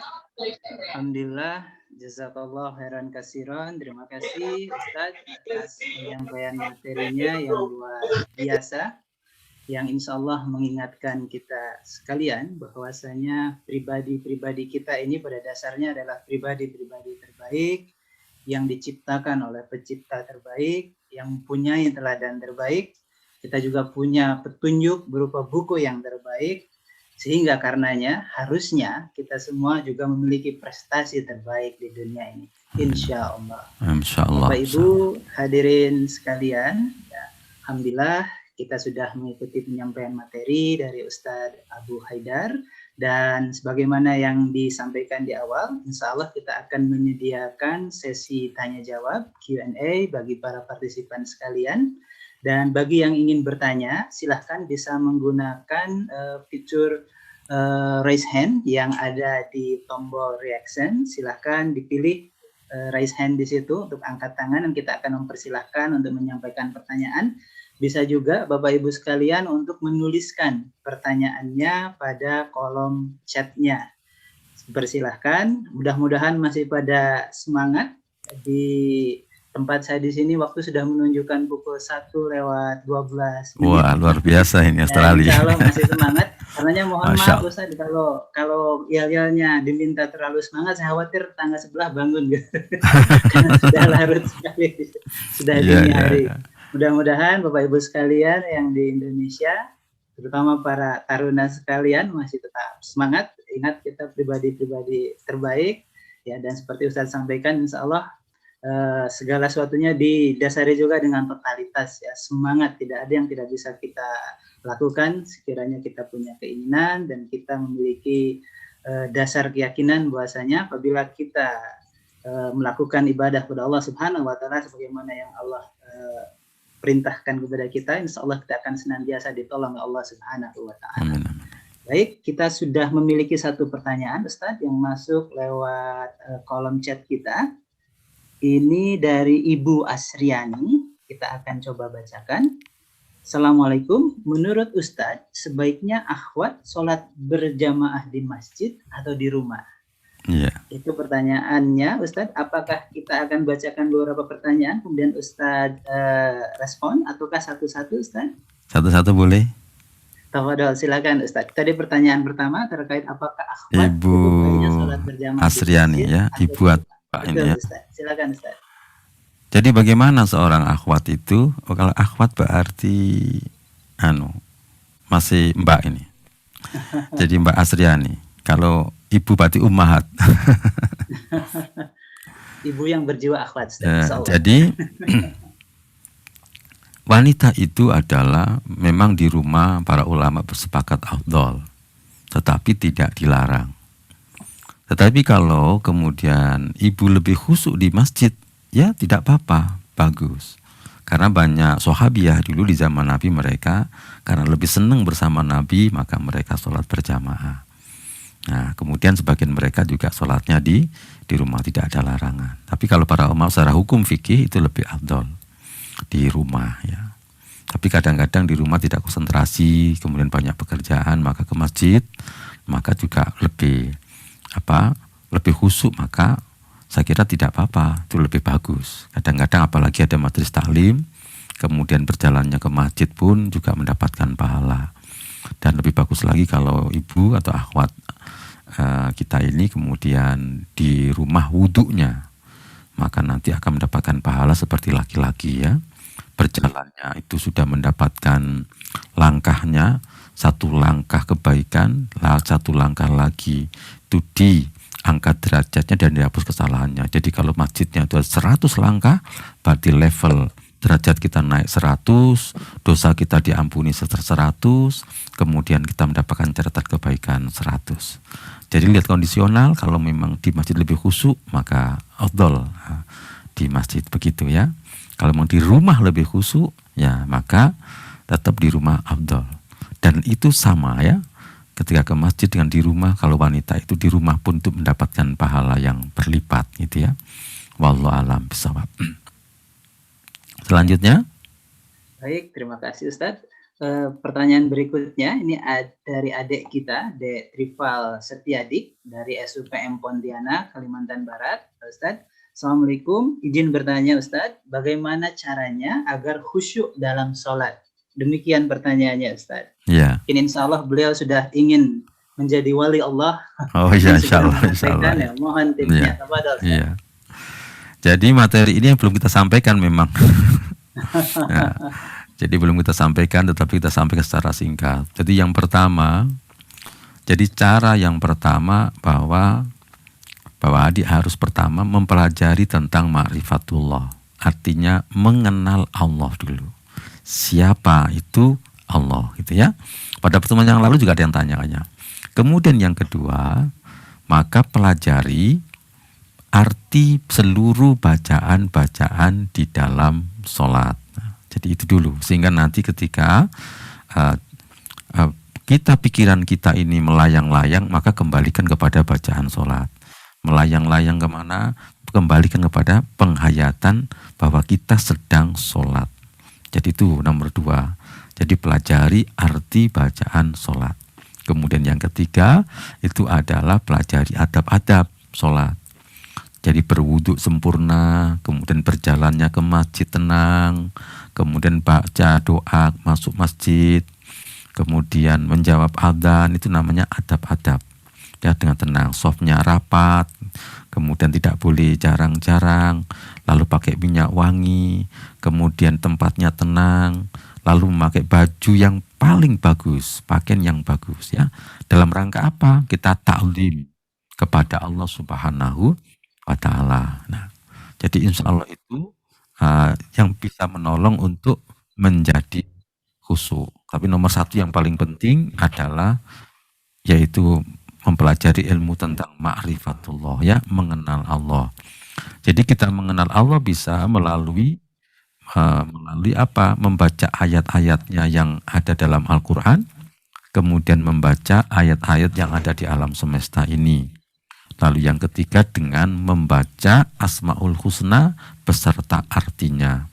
Maka insya Allah dari situ kita akan mengenal kehebatan dan keagungan Allah. Dengan begitu maka insya Allah sholat kita akan menjadi lebih khusyuk, karena kita ketika sholat itu menghadirkan, menyadari kehebatan dan kebesaran Allah Subhanahu wa ta'ala. Begitu ya. Wallahu a'lam bishawab. Jadi kalau ingin lebih detail nanti tunggu seri berikutnya, mungkin setelah hari raya. Insya Allah, Ustaz. Sepertinya itu materi yang memang ditunggu-tunggu, Ustaz. Oh iya. Oleh jamaah sekalian. Ya, masih kurang 10 jam lagi tuh. Insya Allah. Baik Ustaz, insya Allah sudah ada pertanyaan lagi. Ini dari Pak Irawan Murito. Terima kasih atas pertanyaannya, Pak. Berikut pertanyaannya, Ustaz. Assalamualaikum warahmatullahi wabarakatuh. Sebentar, Ustaz, maaf. Dalam perjalanan tugas untuk dalam waktu yang relatif lama dari tempat tinggal sampai berapa hari kita bisa menjamak sholat? Terima kasih atas jawabannya, Ustaz. Iya.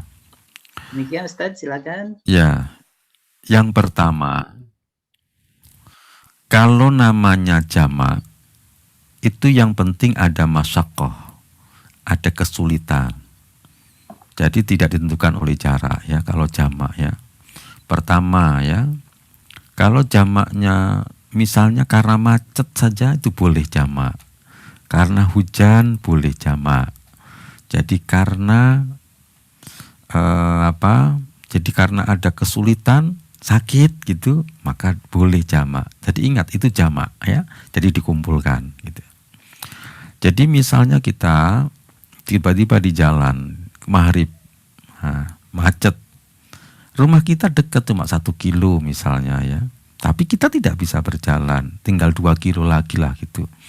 Nah maka boleh nanti sholatnya dijamak dengan isya, itu kalau jamak, ya.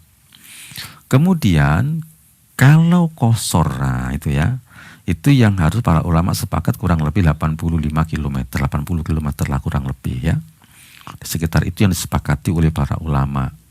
Jadi misalnya kalau saya di Malang ini ke Surabaya itu boleh dikosor,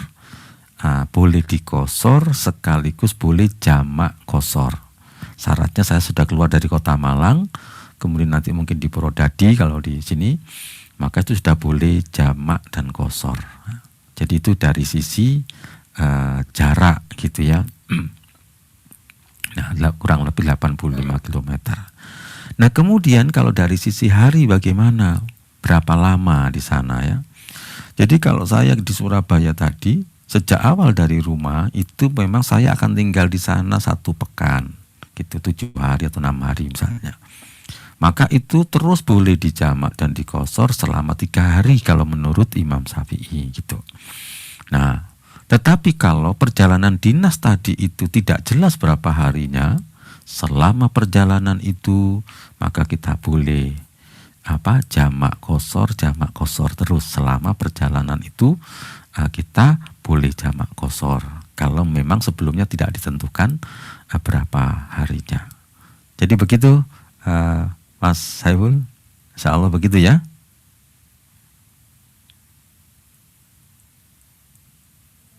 Masih di mute Pak Saiful. Apa? Pak Saiful masih di mute.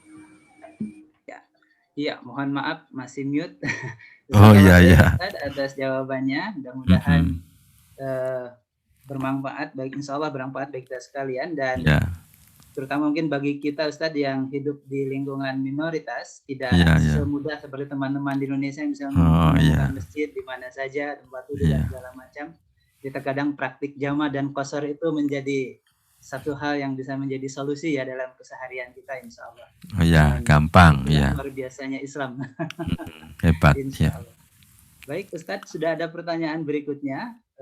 Ini pertanyaannya menarik Ustadz, dari Bapak Aman Saputra. Terima kasih untuk pertanyaannya. Ustadz, kalau sudah sholat tapi masih galau juga, bagaimana Ustadz? Pertanyaannya. Iya. Silakan. Pasti ini tidak ikut di pertemuan pertama dia. Iya. Jadi kenapa pasti galau saja? Itu galau semua orang akan menghadapi, tetapi tidak boleh berlama-lama. Jadi makanya kalau orang itu sholat, ya begitu galau langsung sholat, maka insya Allah dia hilang. Maka caranya menjaga, tidak sekedar sholat tapi menjaga sholat. Menjaga sholat itu mulai dari menjaga wudhunya, menjaga sholat jamaahnya, menjaga adabnya tadi yang kita sampaikan itu. Maka insya Allah kalau semua itu kita lakukan, maka nanti kita akan pada satu titik kita ini merasakan nikmatnya sholat. Kalau sudah merasakan nikmatnya sholat, maka satu saat kita akan mengalami kerinduan. Sehingga sholat itu tidak menjadi beban, tetapi sholat itu menjadi sebuah kebutuhan dan keinginan. Dan kita akan selalu rindu dengan sholat. Maka insya Allah kalau sholatnya nanti tenang, pelan, maka insya Allah galaunya akan hilang. Makanya Nabi itu kalau capek beliau sholat. Sehingga Nabi itu sholatnya bagaimana? Kalau Nabi itu sholatnya itu ya selalu sama ruku sujudnya. Misalnya qiyamul lail gitu, Nabi membaca berdiri ini membaca 50 ayat. Maka lama rukuknya, lama sujudnya itu hampir sama dengan lama berdirinya. Maka kalau sholatnya seperti itu nanti akan membawa ketenangan, karena nanti gelombang otak kita ketika kita ruku itu pada posisi alfa. Kemudian ketika sujud juga begitu, kadang-kadang mencapai alfa, beta atau theta gitu ya. Jadi dan jantung kita pada posisi kemudian istirahat dengan sempurna, detak jantung kita menjadi sangat rendah ketika kita sujud. Nah kalau sholatnya tenang begitu, maka insya Allah galaunya akan hilang ya. Jadi sabar, nanti pelajari dulu salatnya dulu, maka insya Allah akan dapat gitu ya. Nah gitu. Gitu Mas Saiful mungkin singkat. Iya. Baik, terima kasih Ustadz. Ini sepertinya ada banyak yang ingin berdiskusi Ustadz, bertanya, menyampaikan. Ya, kita layani wis sampai jam berapa terserah wis. Dengan waktu, sehingga mungkin kita akan pilih sesuai urutan, dan mohon maaf sekiranya nanti ada pertanyaan yang tidak bisa kami sampaikan di forum ini, mungkin nanti bisa lewat Instagramnya Ustadz. Iya. Sampaikan pertanyaannya. Oh ya boleh. Atau di YouTube ya pertanyaannya. Betul, insya Allah. Mungkin kalau berkenan Ustadz, kita akan mohonkan Ustadz menjawab 2 pertanyaan terakhir. Oke, monggo. Boleh Ustadz? Insya Allah. Ini ada pertanyaan dari Usama, dan mungkin insya Allah ini senada dengan pertanyaan juga dari Cindy Tiara yang ada di bawahnya. Ya, Assalamualaikum Ustadz, mohon izin bertanya, kenapa pada saat kita sholat melakukannya dengan cepat, dan apabila kita sedang ditimbang masalah, kita melakukan sholat dengan cukup lama. Ini kayak curhat Ustadz ya. Oh iya curhat ya. Dari Cindy, mohon izin Ustadz, bagaimana cara menyikapi rasa was-was di dalam sholat? Mungkin ini terkait dengan apa ya, perasaan kita pada saat melaksanakan sholat Ustadz. Silakan, mohon penjelasannya. Jadi yang pertama, kenapa Anda ketika sumpek atau sholatnya pelan, itu berarti kita sedang merasa butuh. Makanya supaya sholatnya pelan terus, kita harus merasa butuh dengan sholat. Nah, pertama merasa butuh. Yang kedua, lakukan sholat itu terus gitu ya, sampai merasakan kenikmatan. Gitu. Nah, untuk latihan coba saja nanti kalau ini bisa dipraktekkan ya. Lakukan sholat duha tetapi jam 7 atau jam 8 itu cari di tempat terbuka. Sekali-kali sholat duha di tempat terbuka sambil kena sinar matahari. Sekaligus untuk berjemur supaya kekebalan tubuh kita ini menjadi bagus. Cobalah sholatnya itu 4 rakaat atau 8 rakaat, maka insya Allah kita akan menemukan kedamaian, kebahagiaan, kenikmatan sholat. Tapi dengan syarat begini caranya. Coba rukuknya mungkin bacanya kalau biasanya cuma 3, baca 15 kali. Kemudian sujudnya biasanya tasbihnya cuma 3, baca 15 kali. Maka insya Allah kita akan latihan ya, sholat kita akan menjadi lama. Karena nanti akan kita bicarakan kalau sholatnya cepat itu tidak diterima. Kalau tidak memenuhi standar ya, SOP dari Nabi. Dan itu bahkan nanti akan menjadi pencuri sholat ya. Kemudian bagaimana mengatasi was-was? Pertama ya, was-was itu karena kurang ilmu ya. Jadi yang pertama, was-was itu harus cari ilmunya. Kenapa was-was? Karena tidak yakin dengan apa yang dia lakukan. Jadi pertama harus cari ilmu sebelum beramal ya. Kemudian yang kedua, mohon perlindungan kepada Allah. Makanya ada a'udzubillahi minasyaitonirrajim. Kalau mau sholat tuh ada a'udzubillahil azim wa bil karim wa sultanil qadim minasyaitonirrajim. Mau berangkat ke masjid itu, Allahumma aftah li abwaaba rahmatik, Allahumma ja'al fi qalbi nura. Ketika doa-doa ini kita lakukan, adzan, kemudian doa setelah adzan kita lakukan, maka insya Allah was-was akan hilang. Tapi nomor satu yang paling penting adalah yaitu mencari ilmu sampai yakin tentang ilmunya itu. Kemudian berlindung kepada Allah Subhanahu wa Ta'ala dari godaan setan. Sering-sering saja membaca a'udzubillahi minasyaitonirrajim. Nah, sebagian sahabat dulu kalau mereka sedang sholat lalu kemudian digoda oleh setan, maka mereka langsung mengucapkan a'udzubillahi minasyaitonirrajim. Jadi begitu Mas Saiful. Masih ada lagi? Baik, terima kasih Ustadz. Jazakallah khair atas jawaban-jawabannya. Sebetulnya masih banyak Ustadz, tapi apa daya kuota waktu kita sudah habis. Khawatir disemprit Pak Ismunandar nanti kalau saya melanggar jam waktu yang sudah disediakan. Kami mohon maaf sebesar-besarnya kepada para partisipan sekalian, para jamaah sekalian yang pertanyaannya belum bisa kami sampaikan di forum ini. Sekali lagi, tadi Ustadz menyampaikan beliau sangat berkenan apabila ada yang ingin berdiskusi lebih lanjut melalui media sosial.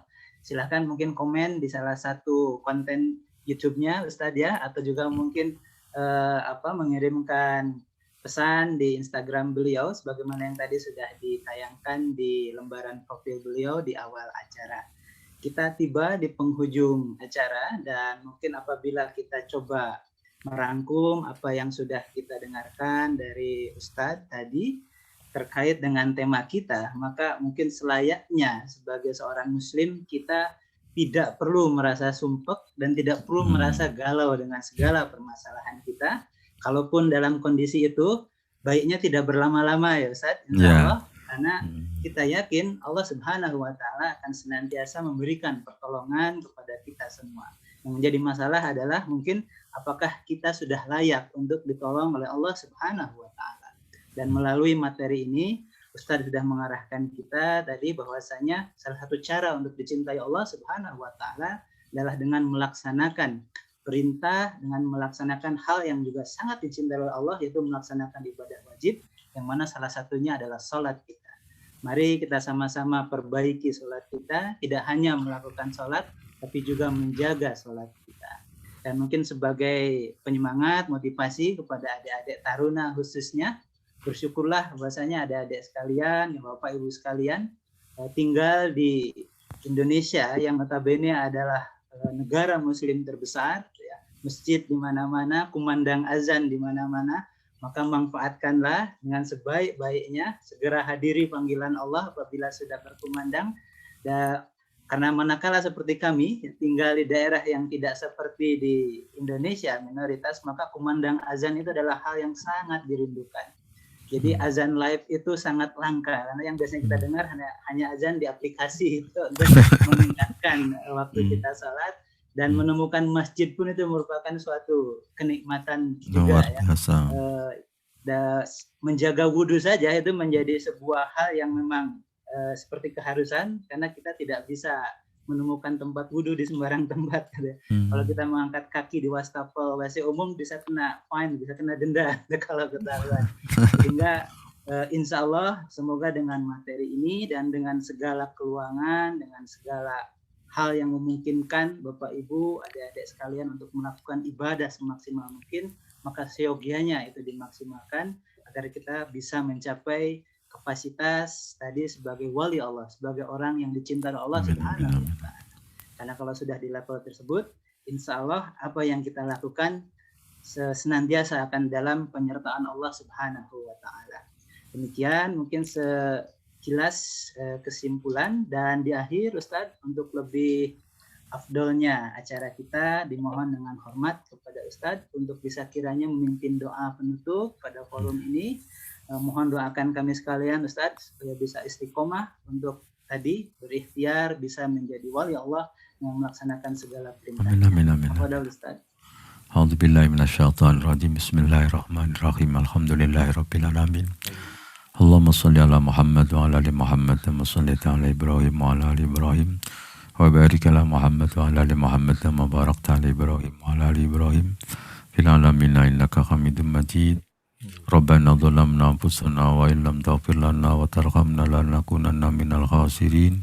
Rabbana hab lana min azwajina wa dhurriyyatina qurrata a'yun waj'alna lil muttaqina imama. Allahumma arzuqnal istiqamah, Allahumma arzuqnal istiqamah, Allahumma arzuqnal istiqamah. Ya muqallibal qulub, tsabbit qulubana ala ta'atik. Rabbana atina fid dunya hasanah wa fil akhirati hasanah wa qina adzabannar. Rabbana yassir lana umurana wa khassil maqasidana. Rabbana yassir lana umurana wa khassil maqasidana. Rabbana yassir lana umrana wa khassil maqasidana. Allahumma inna nas'aluka husnal khatimah wa na'udzubika min su'il khatimah. Allahumma salli ala Muhammad wa ala ali Muhammad kama shallaita ala Ibrahim wa ala ali Ibrahim wa barik ala Muhammad wa ala ali Muhammad kama barakta ala Ibrahim wa ala ali Ibrahim fil alamin innaka Hamidum Majid. Subhana rabbika rabbil izzati amma yasifun wa salamun alal mursalin walhamdulillahi rabbil alamin. Alhamdulillahirabbil alamin. Terima kasih Ustadz atas doanya dan juga atas materinya. Terima kasih, sangat bermanfaat. Insya Allah mudah-mudahan bisa kita aplikasikan segala yang Ustadz taujihkan kepada kita sekalian. Bapak Ibu yang dirahmati Allah, sebetulnya kita masih sangat senang sekali untuk bisa bersama-sama bersilaturahim di acara kajian online Majelis Ta'lim Nurul Falak untuk edisi kali ini. Karena tapi waktu jualah yang memisahkan kita. Sebelum saya akhiri, saya akan menyampaikan penyampaian dari pengurus Majelis Ta'lim Nurul Falak bahwasanya insya Allah untuk edisi berikutnya dari kajian online Majelis Ta'lim Nurul Falak akan diadakan pada tanggal 3 April 2021 dengan tema Ramadan Bulan Revolusi Diri.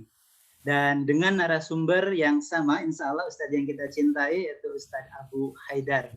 Mudah-mudahan yang hadir pada kesempatan ini nanti juga bisa mengikuti kajian tersebut, dan insya Allah bisa lebih banyak lagi yang bisa mengikuti kajian ini dan menggali sebanyak-banyaknya ilmu yang bisa didapat. Selaku moderator kami menyampaikan permohonan maaf kepada Ustadz, pada jamaah sekalian, kepada Bapak, Ibu, Kakak, adik-adik sekalian. Sekiranya ada kesalahan-kesalahan kata, sekiranya ada kekurangan dalam kami memandu acara. Mari kita tutup acara kajian online pada kesempatan malam hari ini dengan membaca doa kafaratul majlis. Diakhiri Subhanakallahumma bihamdika asyhadu an la ilaha illa anta astaghfiruka wa atubu ilaik. Assalamualaikum warahmatullahi wabarakatuh. Waalaikumsalam warahmatullahi Terima kasih Pak Ustadz. Saya Ya, kembalikan sama-sama. dengan hormat Iya. kepada Pak Ismunandar selaku pasien. Iya. Bosen-bosen Pak Ustadz Terima kasih ya. banyak. Ya, insyaallah. Pak Ustadz. Ya, Kita perlu ilmunya Pak Mantap. Ustadz ini yang banyak lagi. ya insyaallah. Amin, amin. Ini Pak Mardiono, ini beliau ketua majelis taklim. Oh, masya Allah ya. Ini sesepuh ini ya. Sesepuh. Ya, masih Ada Pak Haji Masih Edi, belajar, Pak. Insyaallah. Di bapak-bapak yang lain juga banyak yang hadir. Alhamdulillah. Ya, insyaallah kita sambung setelah hari raya ya. Pak Ustadz sehat ya. Insyaallah. Alhamdulillah. Sehat Pak. Iya, alhamdulillah. Sehat Ya, terus Pak Ji. Nggih. Hmm. Mudah-mudahan demikian Allah. Iya, amin. Amin. Iya, monggo. Pak Saiful, makasih banyak Pak Saiful. Jazakallah khair. Salam buat keluarga di Pak sana. Saiful, Semoga oh tahu-taunya di Australia, saya ke Bitung kok di Australia. Masya Allah. Apa? Disamperin ke Bitung, tahu-taunya ke Australia. Australia Barakallah. Australianya di Mudah-mudahan mana, bisa Pak? silaturahim kapan-kapan, Pak. Pak Saiful, Nggih. Australianya di mana?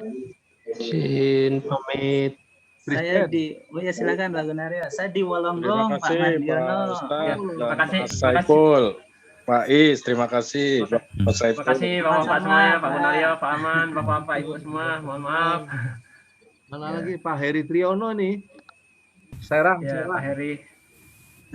Ini dari seluruh Indonesia nih, dari Sabang sampai Merauke, Mas insya Allah. Samsi mana Mas Samsi? Orang Mas tua, Samsi dari awak-awak. Padang. ah. Sehat Pak Saiful ya? Alhamdulillah, terima kasih, Pak. Iya, iya. Terima kasih ini sudah diundang Pak Is, bisa silaturahim dengan Bapak-bapak, Ibu-ibu sekalian. Makasih banyak ilmunya Alhamdulillah. selama jadi taruna di sana, Pak. Mohon maaf belum bisa silaturahmi langsung lagi. Amin, amin. Mas Saiful, Nggih. kelihatannya muda lagi nih. Oh ya? Kelihatannya muda lagi. Halo, karena udaranya ya dingin ya. Dan kelihatan gemuk. Iya, iya. Bapak juga kelihatannya sehat, Pak, awet muda. Alhamdulillah. Alhamdulillah. Ya karena jumpanya dengan Pak Saiful, Pak Is, Pak Samsi, mana Pak Samsi ini? Dari Padang. Muda-muda terus. Ya. Bu Asri Ya. mana Bu Asri? Terima kasih yang aktif Bu Terima Asri. kasih Bu Asri, Ibu-ibu semuanya. Mohon maaf. Bu Evi, Dokter Pak Evi. Evi, Dr. Evi, Bu Evi, Ibu-ibu semuanya. Maaf. Iya, ya Allah. Iya. Pak Ustadz nggak apa-apa, sekiranya masih ada agenda yang lain, tafadhol. Iya. Jazakallah khair Ustadz. Putranya udah berapa Pak Saiful? Alhamdulillah 2, Pak. Oh, masih kalah sama Sobri ya. 4. Sama Pak Is juga 5 itu. Dan 6 Pak, Alhamdulillah. Ya. Iya, iya. Masih perlu banyak belajar sama Pak Is, Pak. Masya Allah. Masya Allah. Masya Allah. Itu Pak Samsi gimana Baik. Pak Samsi? Awak. Assalamualaikum Pak Mardiono, Bapak Ibu. Waalaikumsalam warahmatullahi Salam, oh Mas Samsi ya, barakallah. Ya, Mas Samsi, moderator next time ya. Insya Next session, Allah, next session. Insya Allah Pak Ismandar. Ya, barakallah. Terus yang muda-muda lah. Kalau kita di belakang layar aja. Ini Pak Haji, kita coba hire dari berbagai poltek sekalian merangkul teman-teman untuk ya menjalin silaturahim kembali dengan kampus Indo gitu. Oh gitu Ya, ya. Pak Saiful ini mewakili Bitung, kemarin Pak Yasir mewakili Pangandaran, mungkin nanti Pak Samsi dari Pariaman atau teman-teman dari poltek yang lain juga. Iya, yang lain belum ada muncul ini Pak Is. Ya, ada banyak ya, cuma mungkin nggak bisa kita sapa satu persatu. Tarunanya, instrukturnya Aceh belum Pak Is. Pak Asep ya, mana Pak Asep ya? Asal nih. Dari Aceh Pak Pak Jasnur. Oh Pak Jasnur ya, ya sudah disorot juga tuh, udah masuk teropong. Ya, insya Allah. Oh ini mau di Pak Jasul kan megang itu di Aceh. Ya Pak Is. Iya betul. Asistennya Pak Arfan ya beliau ya, yang bantu Pak Arfan. Megang apa megang? Ya. Ya Allah. Alhamdulillah senang Pak Ipul. Siapa ada Pak Saiful mau nyapa-nyapa? Ya. Alhamdulillah. Jazakallah khair nih. Makasih banyak udah dibantu kita. Luar biasa Wah, motivasi, betul. inspirasinya. Mudah-mudahan jadi inspirasi lah bagi kita semuanya, jamaah. Amin. Sama adik-adik. Amin. Kelihatannya Pak Saiful mau ke pasar minggu lagi Pak Is. Wah, kita tunggu Pak Haji ya. Dengan senang Habis hati. dari Australia. Ya, ya, ya, ya. Oh dulu dari Amin. dulu kan di pasar minggu itu Iya, penempatan. betul, betul. Kok bisa sampai ke Bitung itu? Berarti Pak Saiful udah berapa tahun di Bitung, Pak Saiful? 10 tahun. Belasan tahun ya. 12-an, udah hampir 18 ya, 2003. Ya, Iya. 18. Udah 18 tahun ya. Ya, masih di KU. 13, 15 berapa ya? Ya, 17 18 tahun ya, betul, betul. Iya, Allah, nggak terasa ya. Kami 10 tahun dulu Pak Haji di Bitung. Ya tuh, iya. Ya. Pak Saiful dulu barengannya itu ya. Siapa? Oh, yang di Sidoarjo siapa? Pak? Arizal. Rizal ya? Iya, betul. Iya, terus itu satu lagi yang aduh lah, banyak kan dulu. Patahang. Hang di sana, mana? Di Aceh sekarang, kepala balai Aceh. Nah, Balai Perikanan Budidaya Ujung Bate. terus yang di mana lagi itu? Pak. Kok lupa sih. Pak Mahrus sama Bu Desak di KKP. Yang rame-rame di STP dulu, terus begitu ada anu kok pada pindah semua, kita kehilangan ngajinya sama-sama, dipindah sama-sama juga. Pak Dedi lah ya. Ya Allah. Alhamdulillah.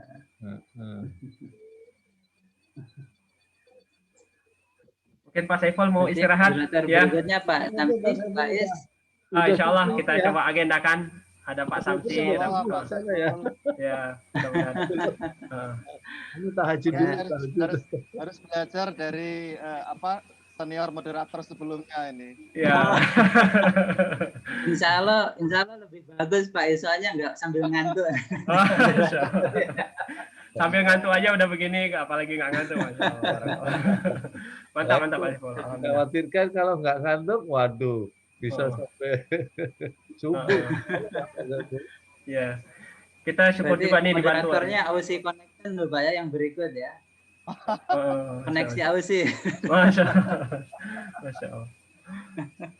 Soalnya gini, moderator Kebetulan saja mungkin. bagi teman-teman yang kuliah di luar negeri, Iya, iya. ya. Bisa kita agendakan. Ada Pak Is. Insya Allah Pak Haji. Pikiran. Atau mungkin yang di Amerika ada ya? Ada Jerman, ada.